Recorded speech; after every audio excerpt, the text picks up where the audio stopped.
All right, so the next person that's been rumored to jump to WWE from AEW is Mariah May. This was reported by Wrestling Observer Dave Meltzer, and seems to be some truth to it considering that she was teasing on her Instagram about going to Orlando, Florida, which is, of course, the home of the Performance Center. And I want to talk about Mariah May going to WWE, and I want to discuss really what this means for AEW and what AEW actually has become. Now, I've been critical of AEW and Tony Khan's booking and lack of leadership for quite some time. This is not really what the video is going to be about. I'm not so much going to rant about that, but I'm going to explain something that I think a lot of AEW fans may have issues coping with, but something that's a reality. And I want to get to it here in just a moment.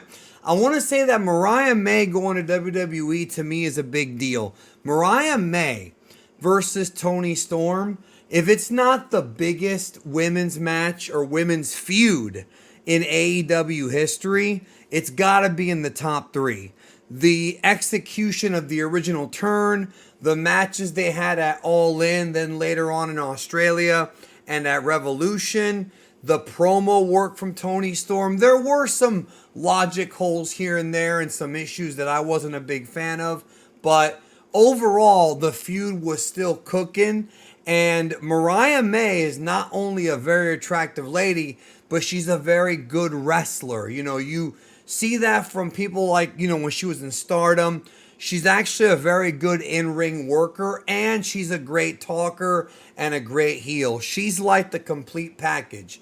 Now, if you look at WWE, you see that everybody who's jumped over from AEW has been treated relatively well. All Ego Ethan Page is doing well over on NXT. Ricky Saints is the North American champion. Lexis King is getting a big push. I think Ty Dillinger, Sean Spears, is going to be more of a producer in the coming years.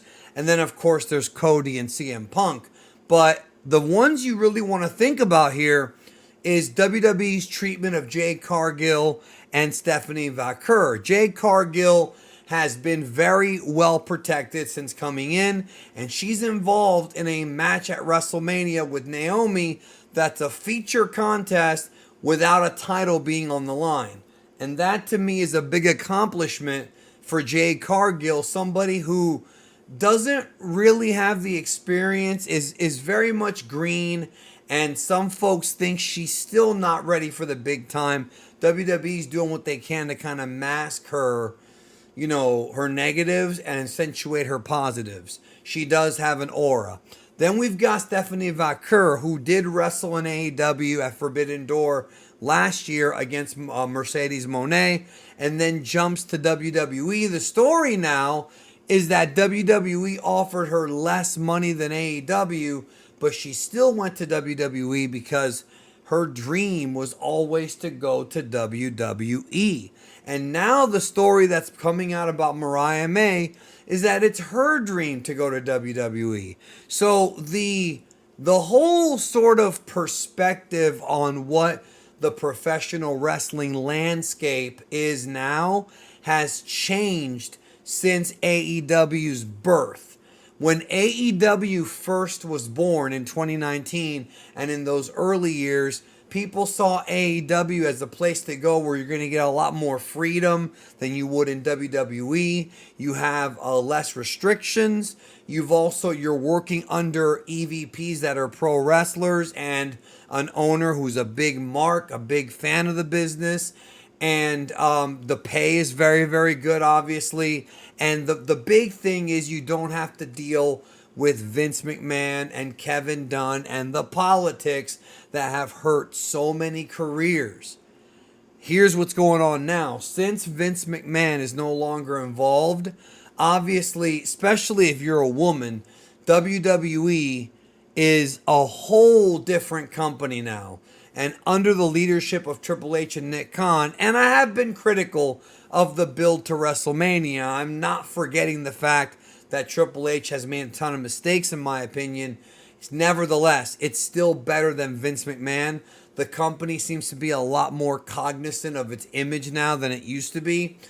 Because it's under Endeavor, it's going to be obviously looked at in a different perspective. So now WWE has kind of become the place to be because they are the biggest company and the oldest company in the United States still running. What about AEW? So AEW has become ECW, and this is something Tony Khan himself would know because Tony Khan is a huge fan of ECW as I am. That's one thing that I know if I ever met Tony Khan, we could have a great conversation about the golden days of ECW because I love ECW too. But ECW was oftentimes thought of as being the company where young wrestlers go to be found and be seasoned, and older wrestlers go to end their careers.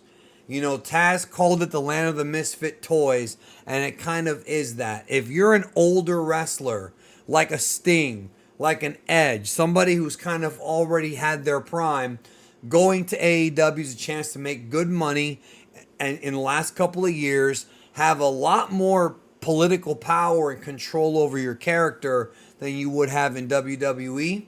And you kind of are able to do whatever you want and work with whomever you want.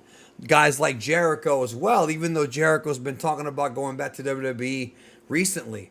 So if you're an older wrestler who's kind of looking to make a few more big paydays before hanging it up, it's a great place to be. Now, if you're a younger wrestler, it's a great place to be discovered. However, the thing about AEW is you're only going to get featured if you wrestle a certain style.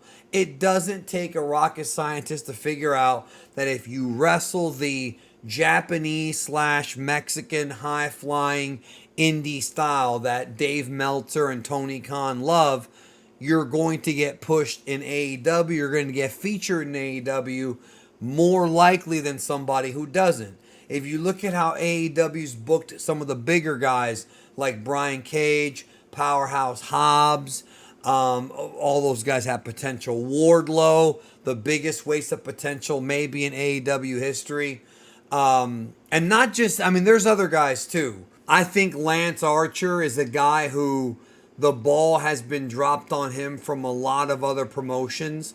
WWE, TNA. I think Lance Archer in New Japan was the best Lance Archer.